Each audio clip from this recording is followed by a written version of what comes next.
ആലോചിച്ച് നോക്കൂ, 2 മണിക്കൂറിനകത്ത് എറണാകുളത്ത് നിന്ന് ബോംബെയിലേക്ക് ഫ്ലൈറ്റ് ടിക്കറ്റ് എടുക്കണമെങ്കിൽ എത്ര വലിയ തുക ചിലവാകും. അത്രയും വലിയ തുക ചിലവാക്കി വരാൻ വേണ്ടി നമ്മുടെ ഖജനാവിൽ പൈസ ഉണ്ടോ? അപ്പോൾ വേറെ ആരോ ഫണ്ട് ചെയ്തിട്ടുണ്ട്. അപ്പോൾ അല്ല, ഇത് ഞാൻ കുറ്റം ചെയ്യുന്നില്ല, നടി പരാതി കൊടുക്കുന്നില്ല എന്നുള്ളതാണ് ഞാൻ പറയുന്നത്. എൻ്റെ കണ്ടൻഷൻ എന്ന് പറയുന്നത്, തുടക്കം മുതൽ ഞാൻ പറഞ്ഞുകൊണ്ടിരിക്കുന്നത് അവരൊരു ക്ലച്ചസിൻ്റെ പിടിയിലാണ്. അപ്പോൾ അവരുടെ പേര് മുന്നിൽ വെച്ചുകൊണ്ട് ഇതുപോലെ എനിക്കെതിരെ മാത്രമല്ല, ആരാണോ അവരുമായിട്ട് മാനസികമായിട്ട് അടുപ്പം സ്ഥാപിക്കാൻ ശ്രമിക്കുന്ന ഒരു പ്രൈവറ്റ് ആയിട്ടുള്ള ഒരു ഏരിയയിലേക്ക് ആരാണോ അവരുമായിട്ട് അടുപ്പം ശ്രമിക്കുന്നത് അവർക്കെതിരെ എല്ലാം കേസ് കൊടുക്കുന്നുണ്ട്. ആ കേസിലൊന്നും തന്നെ വിചാരണ നടക്കുന്നില്ല, ആ കേസിലൊന്നും തന്നെ തെളിവ് കൊടുക്കപ്പെടുന്നില്ല. അപ്പോൾ അവരെയൊക്കെ ഭീഷണിപ്പെടുത്തി അകറ്റാൻ വേണ്ടി മാത്രം അത് സെയിം രീതിയിലാണ് എനിക്കും സംഭവിച്ചിട്ടുള്ളത്. അതായത് എൻ്റെ കാര്യത്തിലാണെങ്കിൽ ഞാൻ 2019 കയറ്റം എന്ന് പറയുന്ന സിനിമ ചെയ്തു. ഈ കയറ്റം എന്ന് പറയുന്ന സിനിമ ഇതുവരെയും പുറത്തിറങ്ങിയിട്ടില്ല. എന്തുകൊണ്ടത് പുറത്തിറങ്ങിയില്ല എന്ന് ചോദിക്കാൻ വേണ്ടി ഞാൻ കാണാൻ ശ്രമിച്ചാൽ പോലും ഇത് തന്നെയാണ്, ഞാൻ മിണ്ടരുത്, സംസാരിക്കരുത് എന്നുള്ളതാണ്.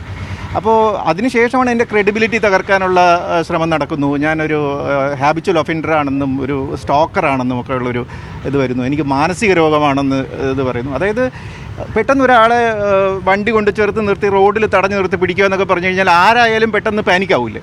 അപ്പോൾ നമ്മൾ പാനിക്കായിട്ട് പ്രതികരിക്കും. ഞാൻ ലൈവ് പോയി, അപ്പോൾ ഫേസ്ബുക്ക് ലൈവ് പോകുമ്പോൾ ചിരിച്ചുകൊണ്ട് എനിക്ക് ലൈവ് പോകാൻ പറ്റില്ല, എന്നെ ഓടിച്ചിട്ട് പിടിക്കുന്നതാണ്. അപ്പോൾ ഇന്നലെ നിങ്ങൾ കണ്ടതല്ലേ, എന്നെ ഈ പറയുന്ന പോലെ എനിക്കൊരു ട്രാൻസിറ്റ് വാറൻ്റ് ഇല്ല, ലുക്കൗട്ട് നോട്ടീസ് സത്യം പറഞ്ഞില്ല. ലുക്കൗട്ട് നോട്ടീസ് വേണമെങ്കിൽ അതിനൊരു പ്രൊസീജിയറുണ്ട്. എന്ന് വെച്ച് കഴിഞ്ഞാൽ അറസ്റ്റ് വാറൻറ്റ് വേണം, പിന്നെ ലോങ് പെൻഡിങ് കേസാവണം, ഞാൻ ഒളിച്ചോടിയെന്ന് ഇത് വരണം. ഇതൊന്നും ഇല്ലാതെ ലുക്കൗട്ട് നോട്ടീസ് ഇല്ല. പക്ഷേ അണ്ടർഗ്രൗണ്ടിലൂടെ ഇവർ ഒരു ഇത് കൊടുക്കുകയാണ് പാസ്പോർട്ട് ഓഫീസിൽ. അപ്പോൾ ഞാൻ ഇവിടെ ബോംബെയിൽ വന്നിറങ്ങുമ്പോൾ എന്നെ പിടിച്ച് തടഞ്ഞു വയ്ക്കുന്നു. ഏതാണ്ട് 1 മണിക്കൂറോളം എന്നോട് പറയുന്നില്ല എന്തിനാണ് തടഞ്ഞു വെച്ചതെന്ന് പറയുന്നില്ല. പിന്നീടാണ് ഞാൻ അറിയുന്നത് എളമക്കരയിൽ നിന്ന് ഒരു ടീം വരുന്നു എന്ന്. അപ്പോൾ ഞാൻ എന്താണ് ടീമെന്ന് ചോദിക്കുമ്പോൾ അതും പറയുന്നില്ല. അപ്പോൾ ഞാൻ കോൺടാക്ട് ചെയ്തു. അപ്പോൾ നിങ്ങൾ സത്യം പറഞ്ഞു കഴിഞ്ഞാൽ എൻ്റെ ജീവന് ഞാൻ പത്രക്കാരോടും ഫേസ്ബുക്കിനോടും കടപ്പെട്ടിരിക്കുന്നു എന്ന് സത്യസന്ധമായിട്ട് പറയുകയാണ്. കാരണം ഇത് 2ാമത്തെ തവണയാണ്. 2022 ഇതുപോലെ ആരും അറിയാതെ എന്നെ വന്ന് പിടിച്ചുകൊണ്ട് പോയി കൊന്നുകളയാനുള്ളൊരു ശ്രമം നടന്നു. ഇപ്പോഴും ഇന്നലെയും അത് തന്നെയാണ് നടന്നത്. എന്ന് വെച്ചാൽ എന്നെ അവിടെ പിടിച്ചിരുത്തിയിരിക്കുക. ഇവിടുന്ന് ഒരു ടീം പെട്ടെന്ന് ഒന്ന് ആലോചിച്ച് നോക്കൂ, 2 മണിക്കൂറിനകത്ത് എറണാകുളത്ത് നിന്ന് ബോംബെയിലേക്ക് ഫ്ലൈറ്റ് ടിക്കറ്റ് എടുക്കണമെങ്കിൽ എത്ര വലിയ തുക ചിലവാകും. അത്രയും വലിയ തുക ചിലവാക്കി വരാൻ വേണ്ടി നമ്മുടെ ഖജനാവിൽ പൈസ ഉണ്ടോ? അപ്പോൾ വേറെ ആരോ ഫണ്ട് ചെയ്തിട്ടുണ്ട്. അപ്പോൾ അല്ല, അത് ഞാൻ പറഞ്ഞിട്ടുണ്ട്, അത് ഞാൻ ഓപ്പണായിട്ട് പറഞ്ഞിട്ടുണ്ട്. ഞാൻ എൻ്റെ ഫേസ്ബുക്ക് പോസ്റ്റിലൊക്കെ ഞാൻ പറയുന്നത് ഇതിനകത്ത് അവരെ തടവിൽ വെച്ചിരിക്കുന്ന ഒരു മാഫിയയുണ്ട്. ആ മാഫിയയാണ് ഈ കേസിന് പിന്നിലുള്ളതെന്നാണ് ഞാൻ നേരത്തെ മുതലേ പറഞ്ഞുകൊണ്ടിരിക്കുന്നത്. ഞാൻ വെറുതെ പറയുന്നതല്ല.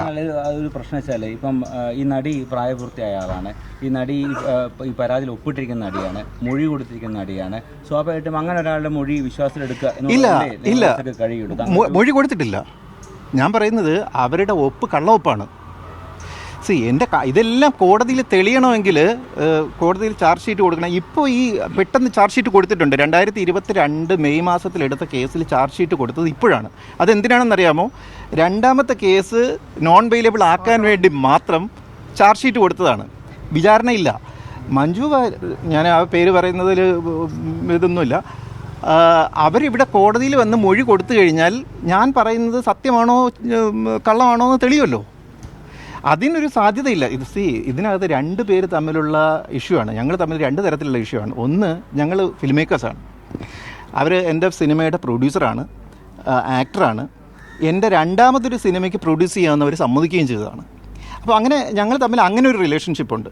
പിന്നെ ഞങ്ങൾ തമ്മിൽ ഒരു ലവ് റിലേഷൻഷിപ്പുണ്ട്. ഞാൻ ഓപ്പണായിട്ട് പറയുന്നതാണ്, ലവ് റിലേഷൻഷിപ്പുണ്ട്. അത് ഞങ്ങൾ സംസാരിച്ചിട്ടുണ്ട്. ഞാൻ ഒരു ഓഡിയോ ക്ലിപ്പ് പുറത്ത് വിട്ടിട്ടുണ്ട്. ഇതെല്ലാം വെച്ചിട്ട് ഞാൻ 2 തവണ കംപ്ലയിൻറ്റ് കൊടുത്തിട്ടുണ്ട്. എനിക്കെതിരെ ഇമെയിൽ വഴി അയച്ച ഇതിനകത്ത് മൊഴി പോലും എടുക്കാതെ കംപ്ലയിൻ്റ് എടുക്കുകയും ലുക്കൗട്ട് നോട്ടീസ് പുറപ്പെടുവിക്കുകയും എന്നെ ഇവിടുന്ന് ബോംബെയിലേക്ക് വന്ന് ഫ്ലൈറ്റ് എടുത്ത് വന്ന് പിടിച്ചുകൊണ്ട് പോവുകയൊക്കെ ചെയ്യുന്ന ആളുകൾ, ഞാൻ കൊടുത്ത കംപ്ലയിൻറ്റ് DGP അന്വേഷിക്കണമെന്നും അതിനകത്ത് കൃത്യമായിട്ടുള്ള അന്വേഷണം നടത്തി എന്നെ വ്യക്തിപരമായിട്ട് അറിയിക്കണമെന്നൊക്കെ പറഞ്ഞിട്ട് വളരെ വിവിഡായിട്ടുള്ള ഒരു ഓർഡർ DGP അയച്ചിട്ടുണ്ട് ഇവിടെ കമ്മീഷണർ ഓഫ് പോലീസ് കൊച്ചിക്ക്. പക്ഷേ ആ കേസ് FIR പോലും ഇട്ടിട്ടില്ല.